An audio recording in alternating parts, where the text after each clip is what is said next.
My grandfather's brother, Frederick Graham Holloway Parry, was an alumnus and teacher at the Anglo Chinese School, Ipoh.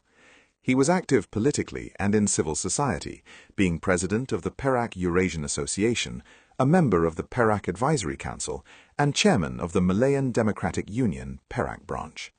He also held positions such as vice president of the YMCA, served as secretary for the Teachers Association of Perak, and was Perak representative to the Malayan Teachers Federation. He was actively involved in the Malayan Scout movement for 26 years, for which he was awarded a Certificate of Merit. The Malayan Democratic Union, inaugurated in 1945, had a broad intent for the preparation of the people of Malaya for self-governance, but in its coalition with other political organizations, particularly the Malayan Communist Party, became mired in controversy, a subject worthy of separate study of its more controversial Singapore Eurasian founding members John Eber and Gerald de Cruz. F.G.H. Parry, as chairman of the Perak Branch, did run into trouble with regard to the MCP. When his Chinese wife was asked to contribute money to the MCP, she gave $2 to avoid trouble and obtained a receipt number 25885 on which was printed Perak State Committee of the MCP. Neither Parry nor his wife will make an official report to the police, as they consider their lives would be in danger from here. His involvement in this nascent time of Malayan politics and identity, after the formation of the Eurasian Associations in 1919, a response to increasing racist policy from the British, and Malaya's independence from British rule in 1957, informs his opinion piece below, published in the Malaya Tribune and directed at Malayan Eurasians, urging them to seriously consider the implications of identity in a country emerging from a colonial past, with competing interests from Malay nationalists and other local minorities. This was also a tumultuous period coinciding with the economic crash of the 30s and Japanese occupation of Malaya during World War II. Malayan Eurasians Urged to Wake Up by Mr. F.G.H. Parry, President, Perak Eurasian Association, Malaya Tribune, 8 January 1948. At the beginning of the most eventful year Malaya's history, it behoves every Malayan Eurasian to arise, instead of lying askance amidst the majority communities, and decide for the generations to follow what their future should be. May their future not be what has fallen to the lot of the Eurasians in other Eastern countries, as India and the East Indies.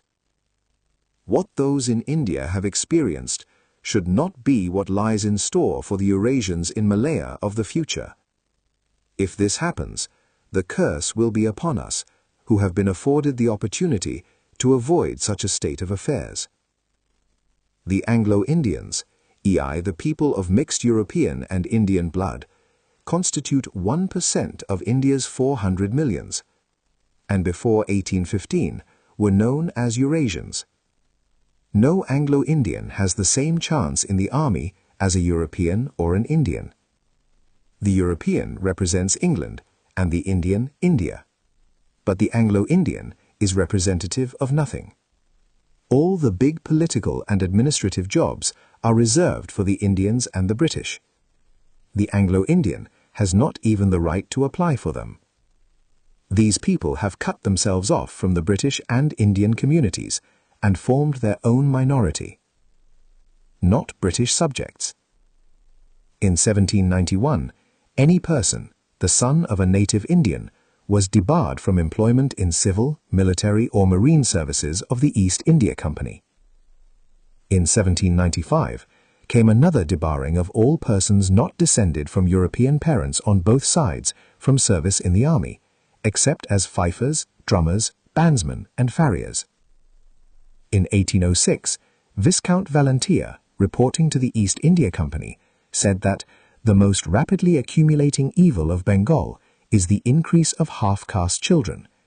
They are not permitted to hold offices under the company, but they act as clerks in almost every mercantile house. In 1822, the Bengal Supreme Court declared that these half-castes were not British subjects. In 1829, the Anglo-Indians petitioned to Parliament. This resulted in the renewal of the company's charter, which provided that no native of the said territories, nor any natural-born subject of His Majesty resident therein, shall by reason of his religion, place of birth, descent, colour, or any thereof, be disabled from holding any place, office, or employment under the said company. In spite of this, the higher posts in the company continued to be recruited direct from England, and the half-castes were only to be found in the lower-grade jobs. But what was much worse was the fact that the company began to open schools for the exclusive use of the Indians, with a view to educating them for executive positions. As the attitude of the British towards the Indians became increasingly liberal, the position of the Anglo-Indians became more tragic and anomalous. It has been a slow process of deterioration from their heyday at the end of the 18th century down to the present time. Anglo-Indians' plight. During the period in which the Indians advanced so rapidly, the Anglo-Indians stood still. While thousands of Indians attend the universities and many go to Europe for their schooling, the Anglo-Indian is scrimping and scraping to give his children a secondary education. It is all he can afford with that only fair to moderate salary he earns in one of those fair to moderate jobs on the railway or in the post office, customs, police, and other auxiliary forces. The Indians are politically conscious and have practically achieved their freedom and self-government, but the poor Anglo-Indian is still clinging desperately to the tail of the British horse, which has long since dropped out of the race. That the only possible future of the Anglo-Indian must and does lie with the Indians has reluctantly begun to dawn on at least some of the Anglo-Indians. The Malayan Eurasians should realize that their future definitely lies with the Malayans, who have made Malaya their home. The Anglo-Indian and domiciled Eurasian Association, whose president, Frank Anthony, was a member of the Viceroy's Council, has been formed and is working for a closer understanding with the Indians. A certain amount has been achieved. Young Anglo-Indians are being given facilities to study engineering and other practical subjects and are being encouraged to settle on the land.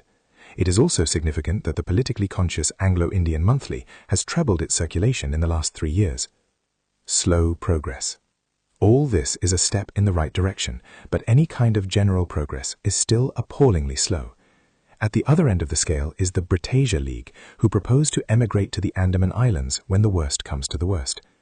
Between these two extremes, the rest are suspended in space, with little self-respect, no clear-cut aspirations for the future, and not enough willpower to shape their own destiny. No one can help them until they find a way to help themselves. And because this is going to be more difficult for them than any other section of the population, the Anglo-Indians are perhaps the saddest example of European influence in India. All Anglo-Indians in Malaya should be termed Eurasians in Malaya and not by any foreign terminology if they wish to enjoy any rights or privileges that may be accorded to Eurasians as a result of representations made through the Eurasian Union of Malaya, headed by the Honourable Mr. C.F. Gomez, J.P., Malayan Union Advisory Councillor. What is required of Malayan Eurasians at present is unity, which will result in strength to assure all Eurasians of a bright and successful future with all true Malayans. May the bond of cooperation with the other communities be strengthened without any false attempts made to gain the love of any particular community in this great land of all true Malayans, Malaya. In a follow-up response to this article, John Ipoh was quoted as saying, "Eurasians should join in political activity, not as Eurasians or even as Straits-born, but as Malayans. Eurasians must realize that it is not special privileges as Eurasians that they need, but rights, the same rights that belong to all Malayans, of whatever race. These rights will only be won by the unified political action of all Malayans, both in Singapore and on the mainland."